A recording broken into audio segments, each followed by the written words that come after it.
Long-haul truckers, what's the creepiest, most paranormal thing you've seen on the road at night? Maybe a bit off the mark, but it still scared the crap out of me. I was headed west on I-76 here in Denver, just cruising along at about 70 miles per hour. Out of nowhere, I saw a massive, almost solid cloud of what looked to be dirt coming at me. I'd say it was at least 20 feet wide and 10 feet tall. I scanned ahead of me but couldn't see any vehicle it could have came from. With nowhere to go, I slowed down and took the hit, hoping there wasn't anything big enough in there to come through the windshield or jack up my truck owner-operator. It was pretty loud as I smashed through it. The instant it hit, I knew it wasn't dirt though.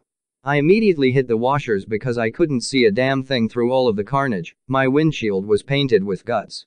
Turns out it was bees, freaking huge bees that sounded like rocks when they hit. I can't even imagine seeing that swarm if I was walking. They would kill the crap out of anything in their path.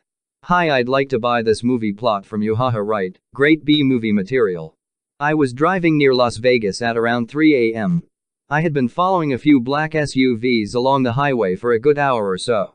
They had Nevada plates that were single-digit numbers in order, 1, 2, 3. Suddenly they all pulled off the highway down a dirt path. There was no mile marker or cactus that would indicate a path there. It was just dirt. After pulling off the road, they all turned their lights off. I didn't stick around. It was creepy. According to the DMVNV website, special license plates are also issued to a number of Nevada law enforcement agencies, state elected officials, and the Nevada congressional delegation. Plate 1 belongs to the Nevada governor. 2 belongs to the lieutenant governor. They were absolutely going out to a base or testing site. There are a bunch around Vegas. And I bet they feel badass doing that. Man, we freaked that truck driver out. Now let's autopsy us some aliens. I'm an airman here at Nellis, and I'd kill to someday be a part of that cool secret stuff. Let me serve my country in a more significant capacity, damn it. A good friend of mine told me this story years ago. He is the stereotypical old big bad trucker. I've seen some weird stuff with him while driving in South Texas along the border. He never batted an eye, but while telling me this story he had goosebumps and a concerned expression. Which from this guy is about the equivalent of a trembling lip and shit-stained pants. I'll tell this story in the first person as he told it to me. Years ago in the late 90s, I was on my way from the house, Central Texas, heading to Laredo to pick up a load. It was early morning, around 4 or 5. I had just come off a string of days at home, so I know I wasn't tired. I am on one of those 2-lane winding roads in the absolute middle of bumfuck nowhere, when I see something on the side of the road at the edge of my high beams. At first I just thought it was roadkill, as is usually the case. As I get closer, I see that it is roadkill, and there's someone crouching over the deer carcass. I remember thinking either this guy's taking the antlers as a trophy, or he's fucking sick. As I got closer still, I can now see that this guy's eating the fucking deer. He's pulling chunks of meat from the stomach and bringing them up to his face. At this point he stops mid-motion and looks up at me. Not at my truck, but at me. It stands up, and that's when I see that it's fucking huge, brown, and covered in hair. I remember thinking at this point, oh fuck. This thing is standing on the tiny shoulder looking at me.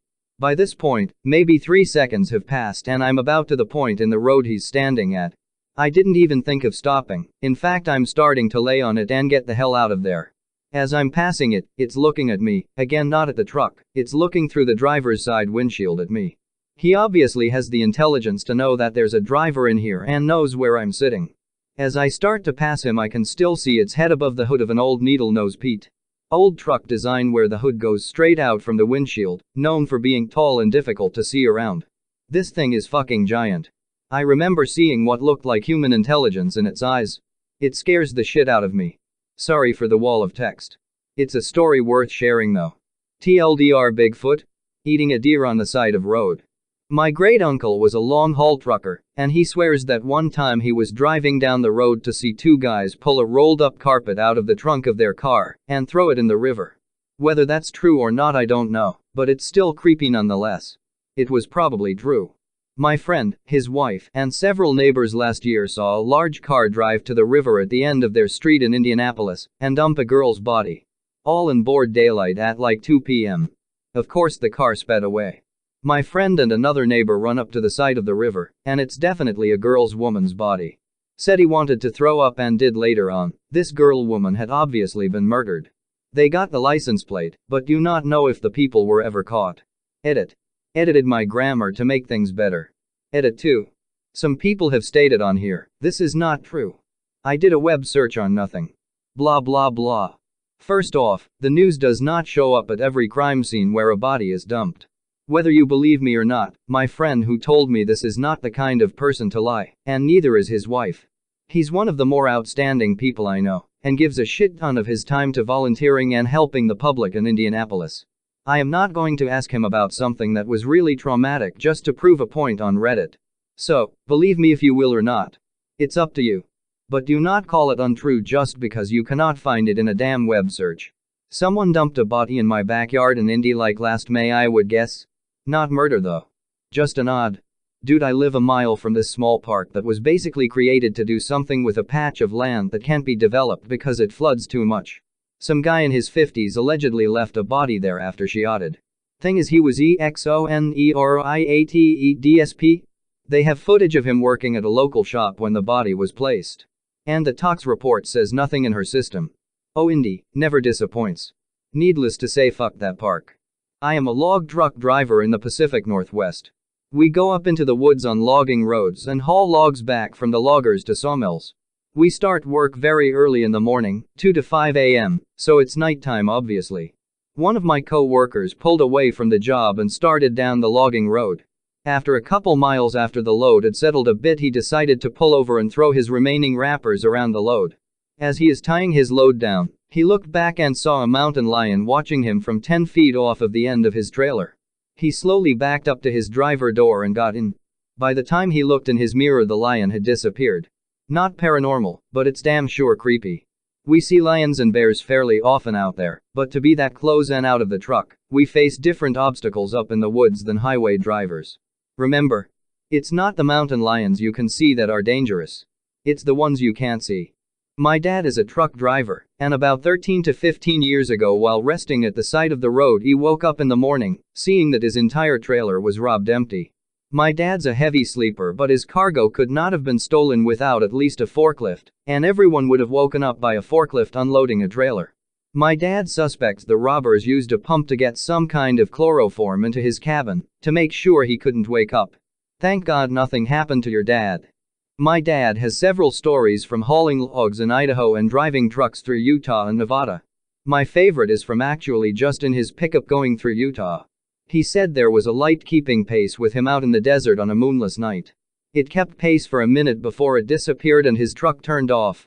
He stopped and turned it on and pulled off at the next diner. The folks in the diner called it a common occurrence. The creepiest is when he was hauling logs in Idaho and was coming down from near Coeur d'Alene area during a snowy winter night. He was putting on chains before heading down steep grade and said all of the hair stood up on his body. It felt like there was something watching him. Halfway down the switchbacks, he saw a large figure standing on a 20-foot tall embankment. As he got closer, it jumped down, and the shoulders were as tall as the cab.